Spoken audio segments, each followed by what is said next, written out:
From being looked at as the future of England, to struggling at relegation battling Everton, to moving to the Super League in Turkey at just 26 years old, what happened to Dele Alli's career? Dele Alli was signed by Tottenham in 2015 at 19 for £5 million from MK Dons before being loaned back for another season. His first season was a success, scoring his first goal against Leicester City in the third game of the season. He finished the 2015-16 season with an impressive 10 goals and 9 assists in 33 games, finishing third in the league and getting Champions League football. He also got his England call-up and made his debut on the 17th of November 2015, scoring his first goal in a friendly against France. He won the PFA Young Player of the Year award after his impressive season, and this is when the hype started to build up. In the 2016-17 season, Dele Alli cemented his position in the starting 11 as an attacking midfielder, playing in the front four with Eriksen, Kane and Son. This was his best season at Tottenham, being the 6th top scorer in the Premier League, scoring 18 goals and providing 7 assists, as well as netting his first Champions League goal.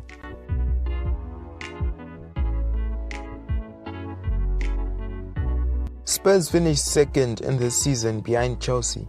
He won the 2017 PFA Young Player of the Year award. This was his second year in a row winning it. He got a lot of praise and was considered a gem at this point. Special players. Dele Alli is a special player. Chris has tweeted in, does Frank wish he could be as good as Dele Alli?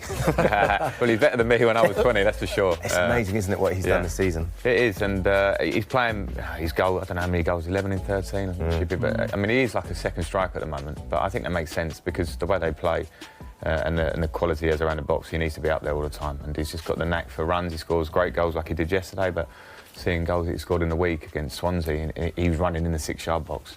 And too many attacking midfield players get towards the penalty spot and stop and don't go with that extra mile. And there are so many goals to be had, and he does both sides. Dele Alli had a solid 2017-18 season, scoring 9 times and assisting 11 goals. He was rewarded with a new 5.5-year contract that would see him earning £150,000 per week. He was selected for the 23-man England squad for the 2018 World Cup, where he scored in a 2-0 win over Sweden in the quarter-finals.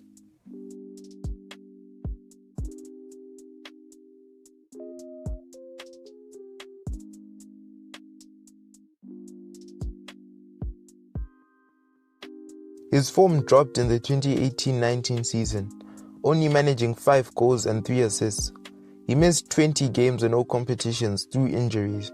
Dele Alli again missed the opening 3 games of the 2019-20 season through a hamstring injury, playing against Arsenal, then not being selected for the next 4 games.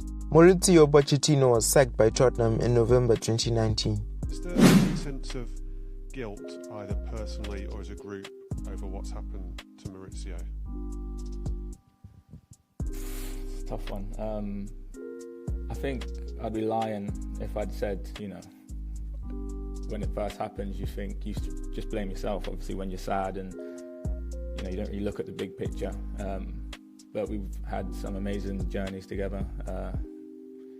We've grew together, I believe. All the coaching staff that was here and the players, we've all grew. We've achieved a lot in terms of where we come from. So, we're all very thankful to him. But, I think, you can't help but feel a bit to blame because obviously we was out there, but then when I look back, I gave 110%, and so did all the players, and sometimes it just doesn't work out, and the chairman made a decision, and like I said, we owe him a lot of thanks. He was replaced by the one and only Jose Mourinho. Your opinion about Jose Mourinho, and what are your first impressions during these first days? I think his achievements speak for themselves. He's very experienced and he's won a lot of things, so it's a pleasure to have him here. He struggled to find a place in the starting 11 though. We saw Jose Mourinho talking to Dele Alli about his career in Tottenham's All or Nothing documentary, which is starting to make sense now. For me, since the beginning, I had no doubts about your potential. I saw you do incredible matches and incredible things, but I always felt that you had ups and downs. There is a huge difference between a player that keeps consistency and a player that has moments. And that is what makes a difference between a top player and a player with the top potential.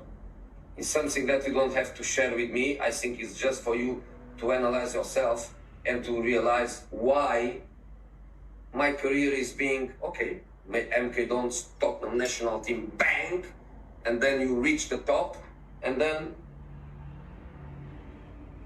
why you have in your career these little ups and downs, I don't know. I don't know if it has to be to your lifestyle, if in one period you are an amazing professional, if in another period you become a party boy going, I don't know, I have no idea. Only you can know that.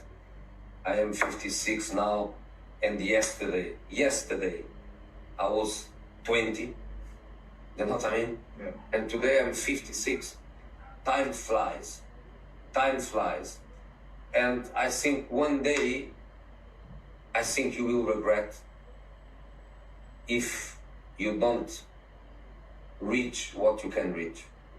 In 1.5 seasons from 2020 to 2021, he only played 15 times for Tottenham, again failing to find a spot in the team.